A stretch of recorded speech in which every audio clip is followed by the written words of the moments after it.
আসসালামু আলাইকুম, welcome back to my channel Antu cooking BD. যে যেখান থেকে দেখছো, আশা করছি তোমরা সবাই ভালো আছো। আলহামদুলিল্লাহ, আমি অনেক ভালো আছি।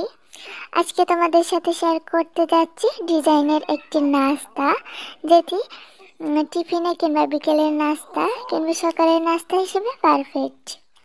তো প্রথমে আমি একটি পাত্রে নিয়ে নিচ্ছি 1.5 কাপ ময়দা। চাইলে এখানে আটাটা দিয়েও কিন্তু এই নাস্তাটা বানানো যাবে।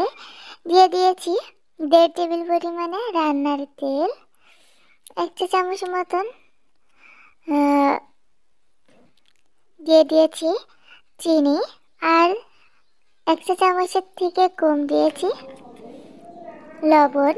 এটাকে খুব ভালো করে হাত দিয়ে মেখে নিতে হবে। মাখা হয়ে গেলে অল্প অল্প পানি দিয়ে একটি ডো তৈরি করে নিতে হবে। একটু সময় নিয়ে ডোটা তৈরি করতে হবে।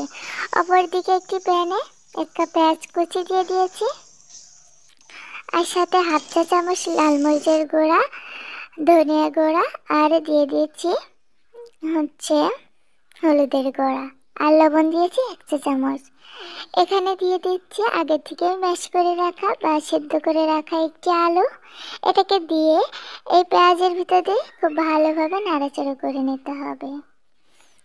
আর এটাকে 3-4 মিনিট ভাজার পরে আমি দিয়ে দিচ্ছি একটি ডিম গ্রেট করে রেখেছিলাম। ডিমটা আমি আগে থেকে আলুর সাথে সেদ্ধ করে নিয়েছিলাম।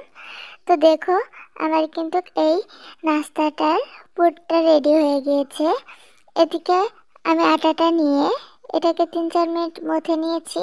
মথে এমন লম্বাটে করে নিয়েছি, আর এটাকে আমি ছোট ছোট করে কেটে নিচ্ছি। আমার 1 কাপ এই 1.5 কাপ আটা দিয়ে আমি প্রায় 10টি নাস্তা বানিয়েছি। তাহলে বুঝতে পারছো কতটা ছোট ছোট লেচি করেছি। এখান থেকে একটি লেচি নিয়ে আমি একটা ছোট রুটি বানিয়ে নিয়েছি। এখন শেপ দেওয়ার পালা। মনে করো চারি সাইডের থেকে এমন অল্প অল্প করে নিয়ে এসে একটি ডিজাইন তৈরি করতে হবে। অবশ্যই মাঝখানে একটু জায়গা ফাঁকা রাখতে হবে, আমি যেমন ফাঁকা রেখেছি। এটাকে উল্টে দিয়ে 4 সাইডে পানি দিয়ে দিতে হবে, তাহলে এটাকে মানে মুখটা আটতে একটু সুবিধা হবে। আর মাঝখান বরাবর দিয়ে দিচ্ছি আমি যে পুরটা রেডি করে রাখলাম ওটা। আর এদিকে 2 পাশটা নিয়ে সেভাবে চাপ দিয়ে দিন মাঝখানে। এবার সে সাইডের থেকে নিয়ে এসে এমন চাপ দিয়ে এই সাইডের দিকে এইভাবে চেপে চেপে দিলে কিন্তু একটি ফুলের শেপ হয়ে যাবে। সব কিছুতে বলে হয় না বা বোঝানো যায় না, কিছুটা আছে একটু দেখে শিখে নিতে হয়। তো আমি যেভাবে করলাম এভাবে করে নিতে হবে। বাস রেডি হয়ে গেল।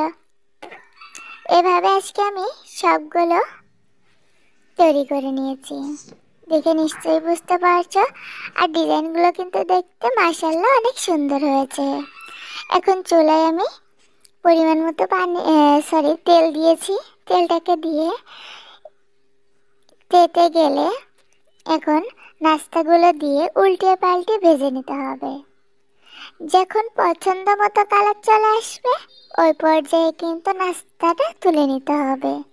তো আমার নাস্তাগুলো কিন্তু ভাজা হয়ে গিয়েছে, এগুলো আমি একটি প্লেটে তুলে নিচ্ছি। মাশাআল্লাহ অনেক সুন্দর দেখা যাচ্ছে। এই নাস্তাগুলো খেতে অনেক মজার হয়, আমার বাসায় সবাই খেতে পছন্দ করেছে। তো এটাকে আমি একটা বাটিতে সস নিয়েছি, আর এটাকে সস দিয়ে পরিবেশন করুন, দেখবেন অন্যান্য নাস্তার থেকে একটু ডিফারেন্ট লাগছে। অল্প সময়ে ঝটপট তৈরি করে ফেলতে পারবেন এই নাস্তাটি। বাসায় মেহমান আসলে কিন্তু তাদেরকে বসিয়ে রেখে ঝটপট তৈরি করে ফেলুন এই নাস্তা। তো তোমাদের আজকের ভিডিওটি কেমন লাগলো? অবশ্যই লাইক, কমেন্ট, শেয়ার এবং সাবস্ক্রাইব করতে একদম ভুলো না বন্ধুরা।